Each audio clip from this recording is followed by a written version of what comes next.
Welcome to another edition of Off the Clock, the Healthcare Entrepreneurs Podcast. As always, guys, I'm your co-host, Mr. Karl Jr., and I'm joined by my main man, Mr. Paulo Ching. Paul, say what's up to the people. What's up, everybody? How's everybody doing? Things are good over here on this end.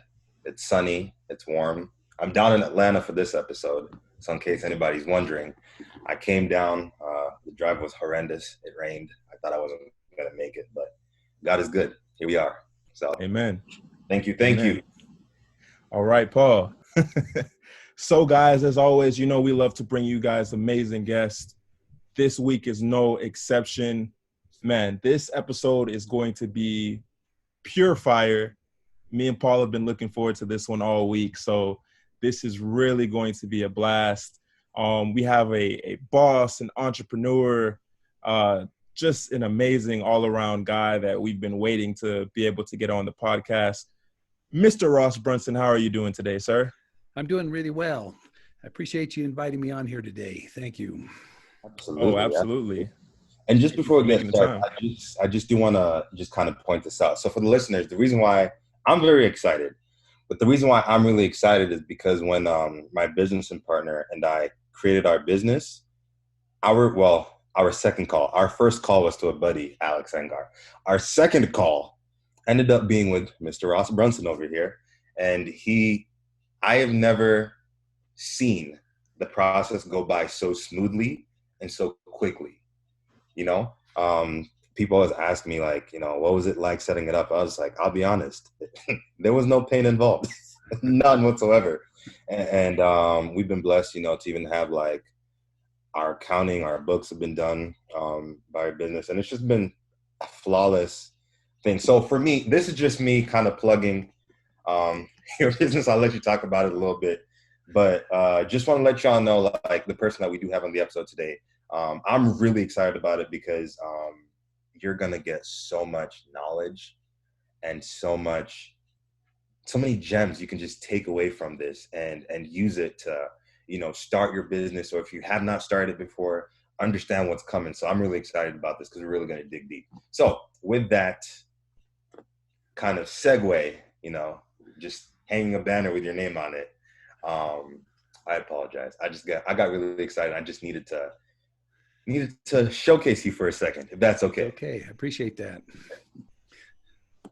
All right.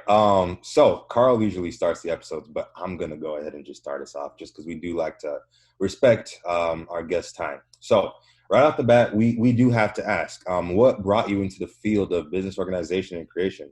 You know, what got you into understanding that you needed to be able to run your own show?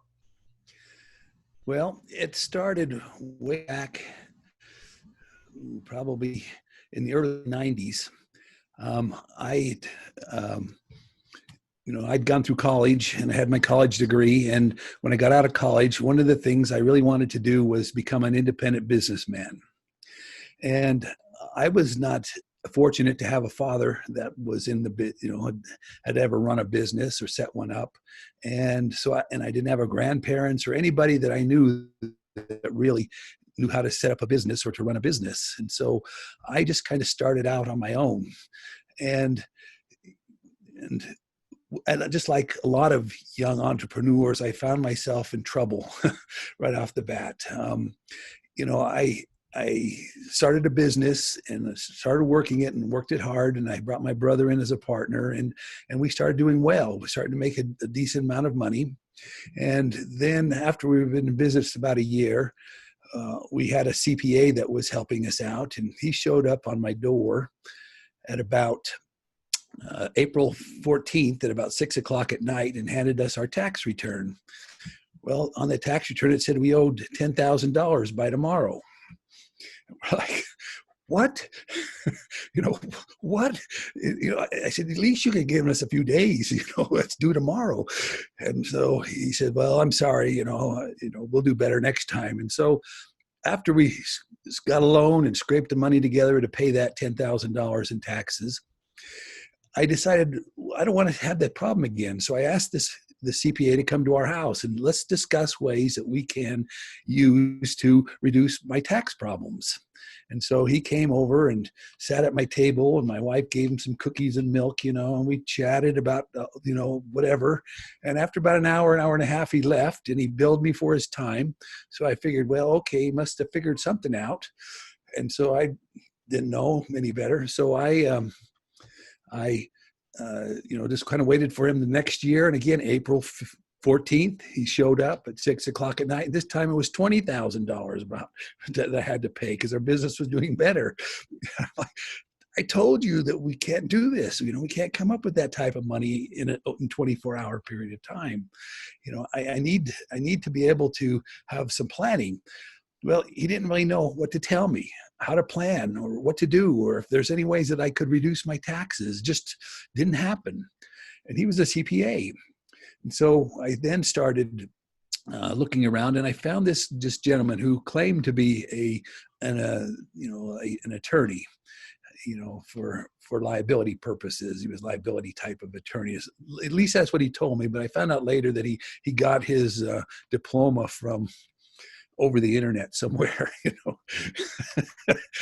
but what he did is he started telling me, hey, there's a business structure that you could set up. And it was called at that time a business trust. And he says, if you operate out of this business trust, there are certain tax advantages that you can receive by operating out of this trust. And he explained, the tax savings that I could have simply because I was running my company instead of as a sole proprietorship, as a business trust. And I thought, well, this is great. Finally, somebody here that can tell me how I can reduce my taxes. So I paid him. I hired him on. I paid him like $3,000 to produce this business trust for me, and one of these type of guys that they say, well, here's the paperwork, and good luck, as they're patting out the door. And so I'm out there going, now what? What do I do? So I'm stuck here with this stack of papers. And so it came time to file my tax returns. And so I filed it as a business trust. Well, it just turned out that at that particular time, the IRS was looking at these business trusts as ways to avoid paying taxes. And they were trying to shut them down because of that. There was a lot of, people that were, talking about we need freedom from government, interventions and taxes and things. And so they were all saying, if you have these business trusts, you can cut your taxes down. And so the IRS thought, well, we can't have this happening. So they're going to shut it down. So everybody in our area that had a business trust got audited. And I was no exception. And so he shows up to me and he says, this is not, even though they call it a trust, it's not a trust because you control the whole thing, and it would have to be controlled by a trustee. And you were what they call the settler. You were the one that put the business in, and you're trying to be the trustee, and you can't be in both positions. So we're going to say that this was not a trust and that you were still just a sole proprietor. So everything collapsed around me, and I ended up having to pay, a large amount of taxes again that year. But what it did to me is it helped me understand that, hey, there are ways that you can go about to reduce your taxes legally and lawfully with different types of business entities. Well, at that particular time, I really knew nothing about business entities. I knew that there were C corporations. I knew there were S corporations. I knew there was LLCs. But other than that, I didn't know anything about them. Other than I believe that, if we could take advantage of some tax savings through this business trust, maybe there would be something like that available through one of these entities. So I didn't have anyone to talk to. I had no place to go. So I just started ordering books on corporations and ordering books on limited liability companies and ordering books on limited partnerships and every type of book I could find that dealt with structures, and I use the word structure because it's sort of like, we as human beings are kind of frail. We don't like to be too hot. We don't like to be too cold. We don't want to sleep outside in the rain. We want to have comforts around us. And so what do we do to protect ourselves? We build a structure or a home around us. Well, the business needs to do the same thing. They need to build a structure around the business so that it will protect them. And so I was studying these different structuring types to find out, which one of them would provide the benefits that I was looking for. And as I was going through those, I discovered that there was not one business entity that was completely 100% good, that did everything I wanted it to do. And so, but I did find that each one of them had usually a strong point associated with it and had weak points associated with it. And so as I was going about my studying, I started looking for three things in an entity. I wanted to see something that would be easy to operate in. I didn't have to spend all my time just running my business. I could spend time looking for customers and helping my customers and working with them. So I wanted it to be easy for me to operate out of. I wanted it to have inherent tax savings abilities. And I wanted it to provide me the strongest liability protection I could have if somebody out there were to want to try to sue me for something that I may have done. So those are the three things I started looking at, and I compared all of these different entities to those three main objectives. And I learned a lot. I probably spent close to $10,000 on books, and I spent several years of my life studying those books and writing out things and researching them. And I got copies of the IRS code manuals. Those things are huge. I have copies of the codes of federal regulations that go along with them. So I've spent a lot of time and efforts studying this stuff. And so as a result, I was able on my own to set up a structure that would allow me to reduce my taxes legally, that was easy to operate in, and has been giving me, a strong liability protection. So that's kind of how I got into it. Man, first of all, I love the fact that your story just kind of highlights, like, it just became a necessity. Like, you were doing yourself a continued disservice by not going to these answers. Because I can't even imagine somebody showing up April 14th every year saying, hey, we need 10,000, we need 20,000 in 24 hours. Good luck. Yeah, it was tough, and it was, we had to go to the bank and borrow money to be able to pay those taxes. So, it is difficult. And I thought here, this person being a CPA should know. He didn't know, I asked him straight out, and I had a second CPA I hired, and I asked him straight out, what can we do to reduce our taxes? And they just said, you just have to pay your taxes. There's nothing you can do. So anyway, I found out that there is some things you can do, and I've been helping people do them over the years. I think it's just so interesting how a lot of times when we're faced with adversity, we can end up finding like our fortune in it. Like the fact that you had someone coming to your door saying, okay, $10,000 you owe. Okay, now $20,000 you owe. And it got to a point where you were like, I need to figure this out. And so you did. And now here you are being able to help other businesses figure it out as well. So I want to ask you, if you could look back and point to a time in your life where you felt confident that you would be working in your purpose, when was that? And what led you to that realization? The realization took place as I was studying these structures. I realized that this was something that not many people know. And in fact, I know now I have an associate that is a CPA, and this CPA told me that on the CPA exam, there is not a single question on business structuring and how businesses can interact between each other. There's nothing like that. So you can't really get a straight answer from a CPA. You can't hardly get a straight answer from an attorney, because again, they look at things in a different light. A CPA, you may know of a certain entity that gives you a great tax benefit, but it may have terrible liability consequences that you may not be aware of. And then if you go to a tax attorney, he might say, well, this has got the best liability protection you can have, but it may cause you to pay the highest taxes you can possibly pay. And so this is a common theme that I get as people are talking with me, like, what should I do? Which ones are best? Is one better than another? And so as I've been able to help people understand these things, it's made a big difference in their lives, which makes a difference in my life. Because I like seeing them succeed in their business and watching their businesses grow alongside them as we're working together. Talking about that growth, how do you then, for you, even personally, in your business, how do you go about creating those systems that allow your business to grow at a rate that you want it to grow at? Well, it was interesting. When I first started this, I was doing it for myself. I was in a business, and I had, other people that I knew that were in that same type of business with me. And we'd, get together around tax time every year, and they would always be saying, "Oh man, I'm getting killed in taxes. How much did you have to pay?" And I'd tell them, and then they'd go, "What? I paid 3 times that amount in taxes," or something like that.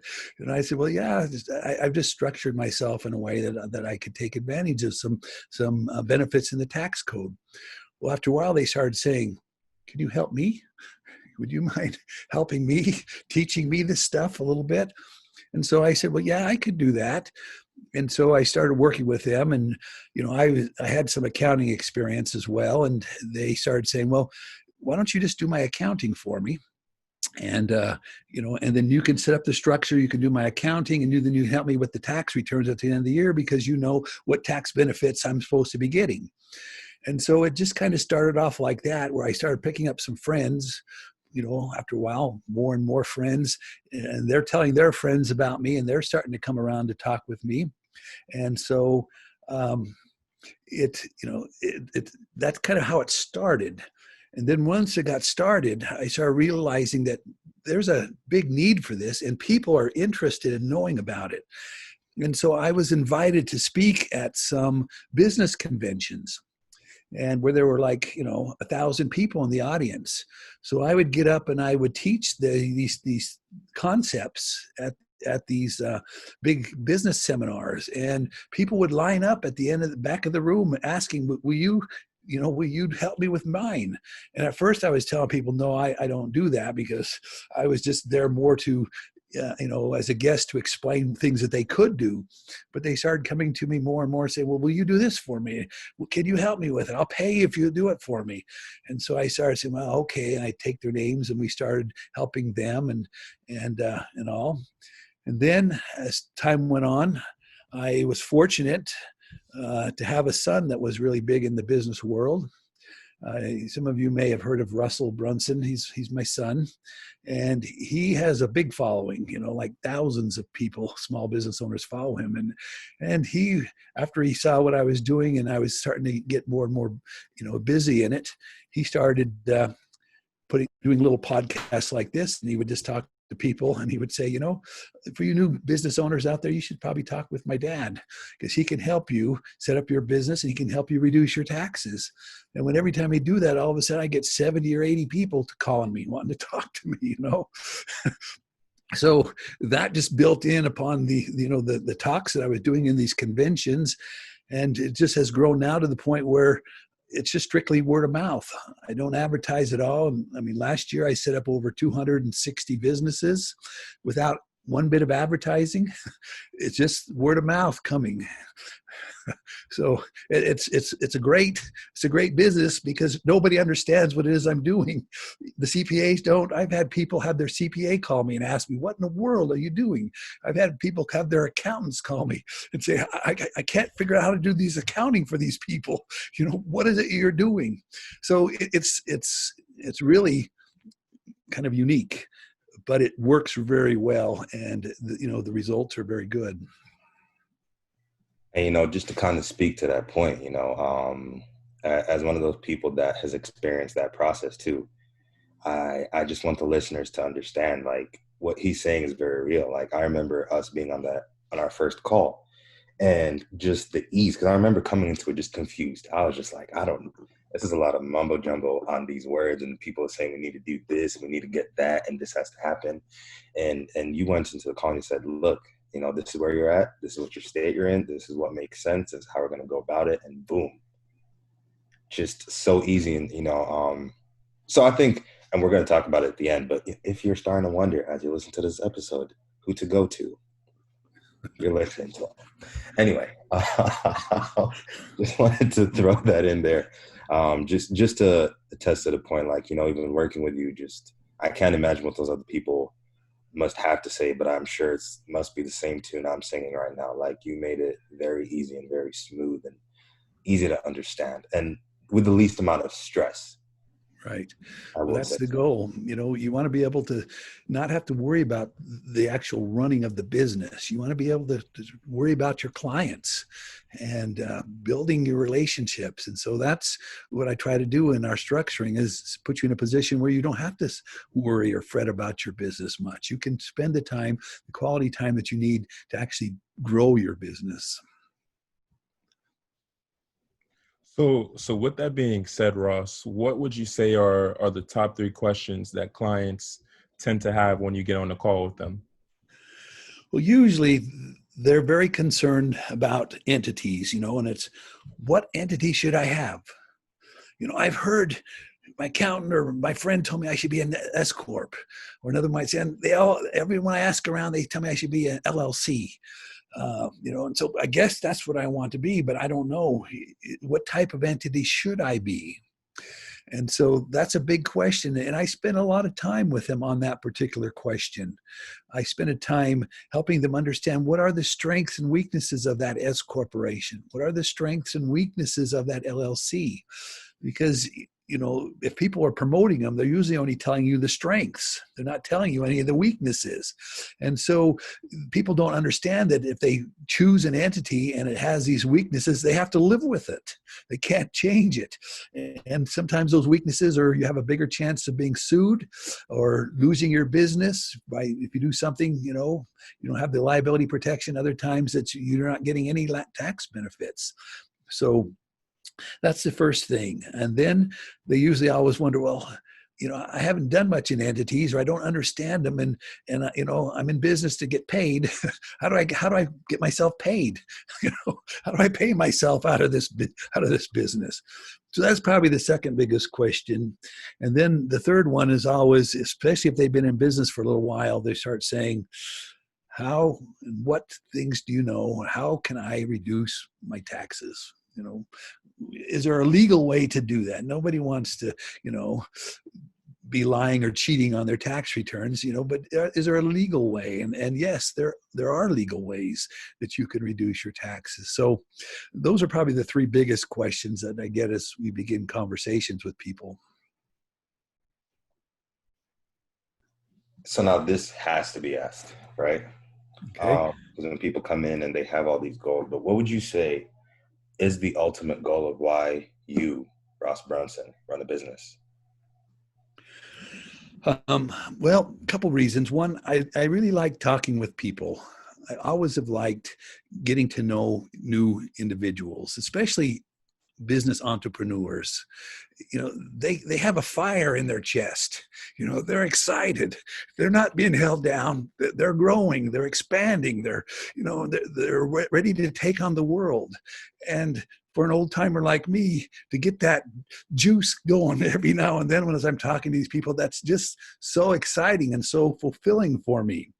And then it's a great joy when I can explain to them solutions to the problems that they're experiencing. You know, your taxes are too high. Let's talk about things we can do to reduce those. Or did you realize that if you were to be sued, you have this problem looking you in the face, or this problem looking you in the face? And so being able to teach them things that are really important for a business owner to know, and to see them accept it, and to see them, their eyes light up, you know, their voice.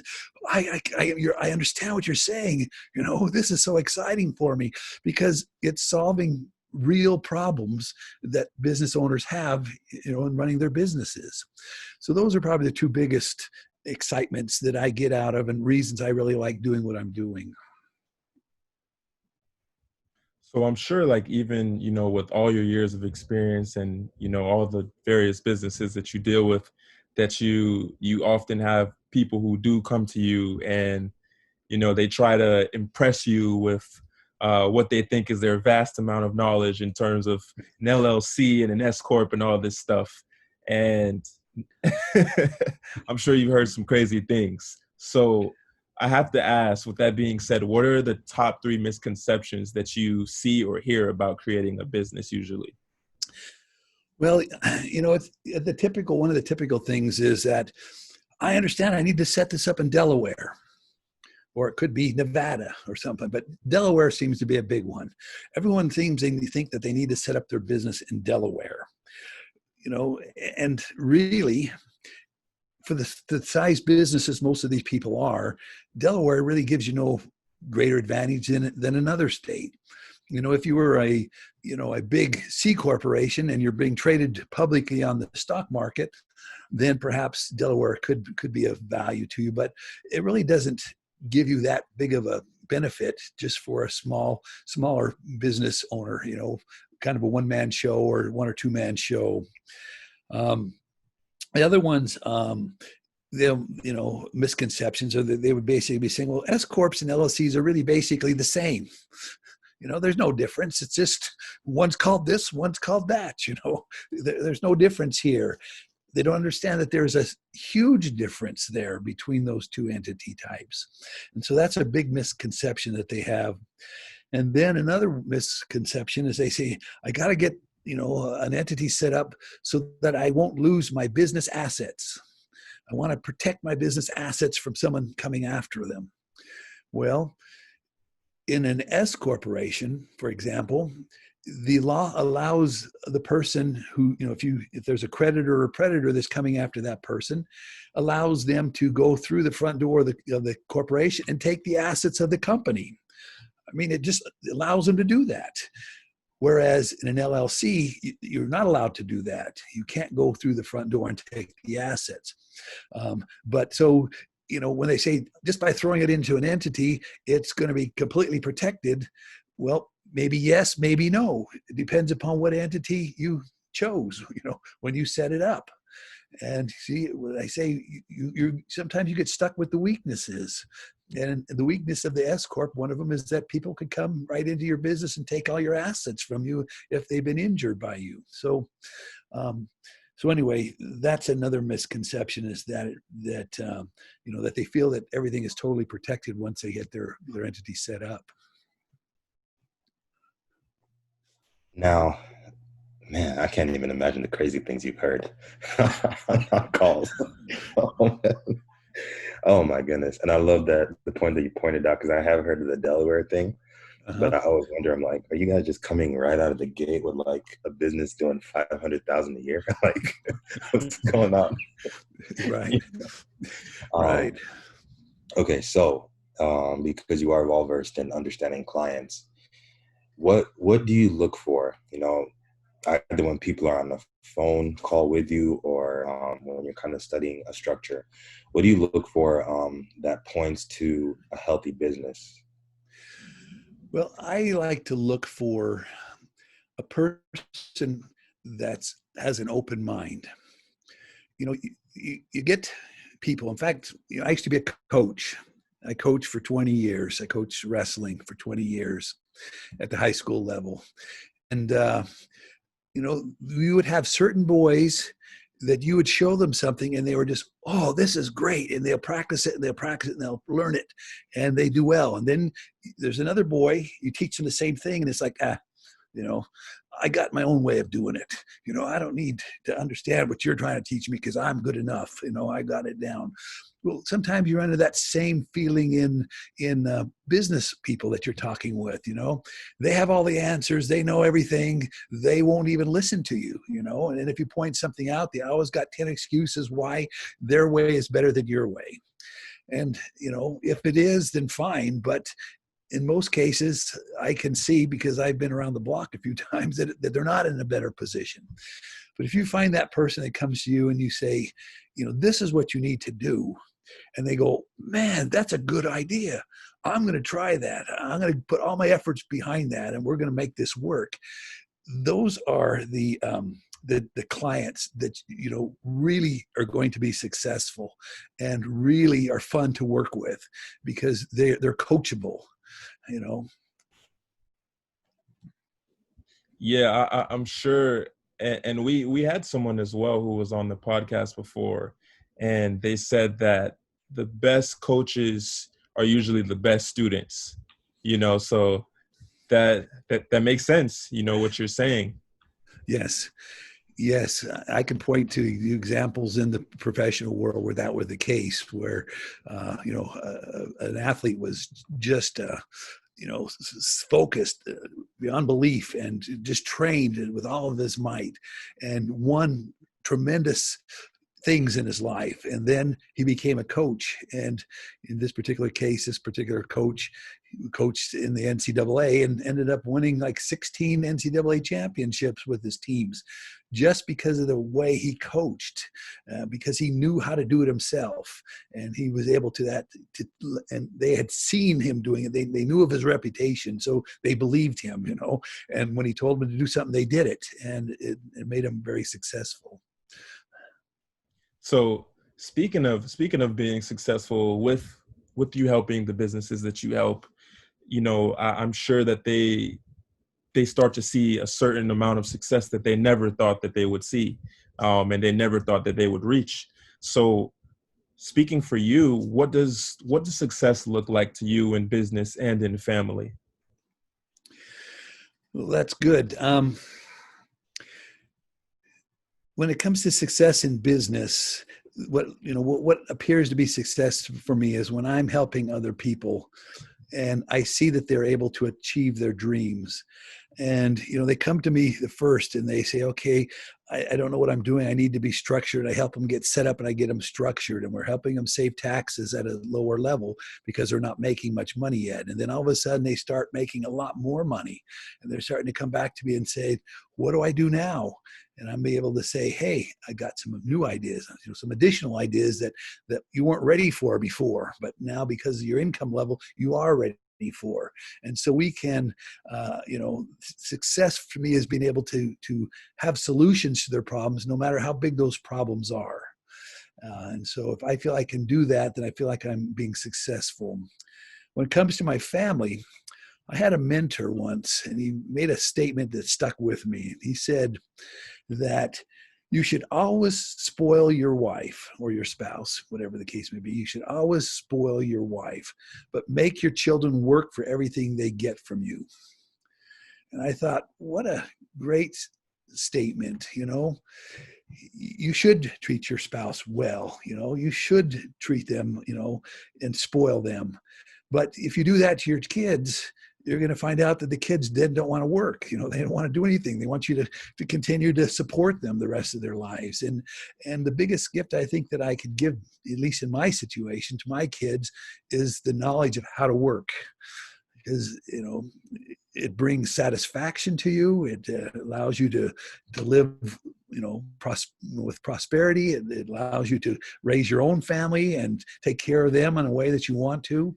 And so, you know, that's kind of what I've tried to do since that I learned that statement. Is I've tried to take good care of my wife, but I like to make my kids work for what they get. You know, that quote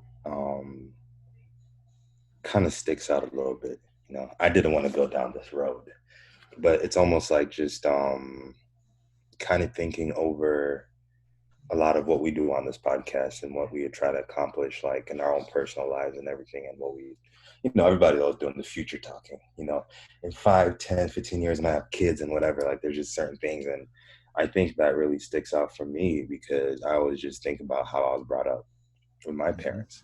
And, you know, one of the things that they instilled in us was just making sure we understood the value of hard work. Yep. And the ability, part of it, when you mentioned with the coaching, I can definitely hear it when you're talking about somebody goes, makes money, comes back, and then you coach them through, like, you weren't ready for this before. You're now it's almost like that even shows me just how, like, the more they learn, the more of a blessing they can receive as well. in turn on all fronts. And man, like that's a good one. That's t-shirt worthy. That's what you put on a shirt right there. That's a good one. Well, good. Oh my goodness. Let me ask you this question. So, so what do you do then? You mentioned, like you set up a ton of organizations last year alone. What do you do to make sure that you are serving from a full cup and you're not showing up burnt out? Well, I think you have to be on the top of your game. You always got to keep yourself at the top of your game. You can't just sit back and say, okay, I'm there. I don't need to worry about it anymore. So I think that you have to, have continuing education in your life. Things change in my business. The tax code changes from time to time. And so, if I'm not studying these things, if I'm not on top of these things, how am I supposed to be able to give these clients the type of attention and the type of advice that they need to have to solve their problems that they're experiencing? So I think that there's a need to do that, and if you do that, continue to educate, and it's not that difficult if you're excited about your subject. When you're excited about your subject, it's not a pain to study and to read. And it's just kind of a fun thing because you start saying, wow, look at this new thing I just discovered here. And man, I know this person over here, this could really help. Or, what can I do next to help people? And so I think that's the biggest thing that I would say to keep my cup full, is to just make sure that I'm well educated and stay on top of, the laws that my clients are dealing with. Okay. And I'm going to ask you this last question. This one's a fun one, by the way. So if you were to identify just your top 3 must-haves for anything in life up to this point, or even into the future, right? What would those top 3 things be for you? Well, the top 3 things that I feel I need to have in my life is, I think I need to have a meaningful relationship with my God. I think everyone should have that. I need to have a happy and a content wife. If your wife's happy, your life is happy. And so I want to make sure that my wife is spoiled, that she feels good, that she feels like I'm paying her attention, and that, because I want that in my life. And then the third thing that I really want to have had, that I've strived for, is I wanted to make sure that my children were productive and hardworking. So if I could see my children succeeding and working hard, I can see my happy wife, and I can feel like I have a spiritual relationship with my God. I think that those are the main 3 things that I want to have in my life.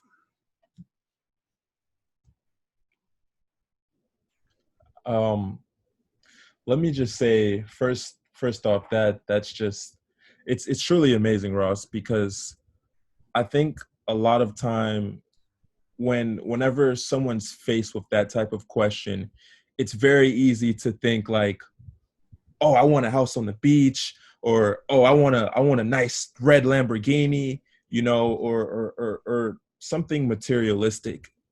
And I just think it truly speaks to your leadership, but also just how good of a person, how great of a person you are, to be able to say that the things that mean the most to you are the people that you love, and realizing that not just that, but having a relationship with your creator is also important, because the creator is the one who gave you the people that you love and gives you everything that you have. So thank you for sharing that. And let me also say, once again, thank you so much for coming on the episode, because it meant a lot to both of us. And it's something that we discussed before. And as I said, before we got started, Paul told me so much about you. And I was like, please, like, let's get him on, so just seriously, thank you so much for taking time out of your busy schedule to hop on here and give us and give our listeners some really good lessons. We really appreciate it. Well, you're welcome. I really enjoyed being here. And if I can help any of your clients or anyone out there listening to these podcasts, they're experiencing some of these problems in their business. They don't know where to go. We're here to help and would love to chat with them. Absolutely.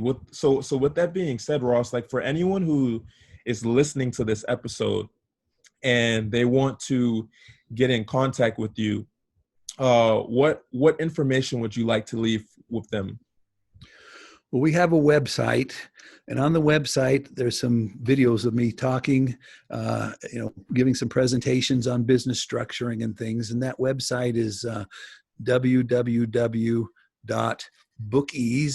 that's BOOKEASE, all one word, bookease.com. So that's one of the places you can go, and there's a link there that you can click on, and you could then schedule an appointment directly with me on my calendar program through that website. Also, my cell phone that I use as my business phone, that is area code 801-244-9880. And I accept calls, and if people call, and if by chance I'm busy at that moment, I'll call them back, or, I'll schedule a time when it's convenient for both of us to speak. But, we're here to help, and we try to make ourselves available as much as possible. Perfect. Sounds good. Thank you so much. So, guys, that wraps up another episode of OTC. As always, me and Paul are super grateful. Thank you so much for listening. You guys could have been anywhere else, but you chose to be here listening to this. So if you got value from this episode, whether you're listening on Spotify, Apple, iTunes, whatever platform, like, share, subscribe, leave us a review, a 5-star review, might I add. And we really appreciate you guys. And we just look forward to your support. We look forward to your continued support. And until next time, peace and many blessings. Thank you.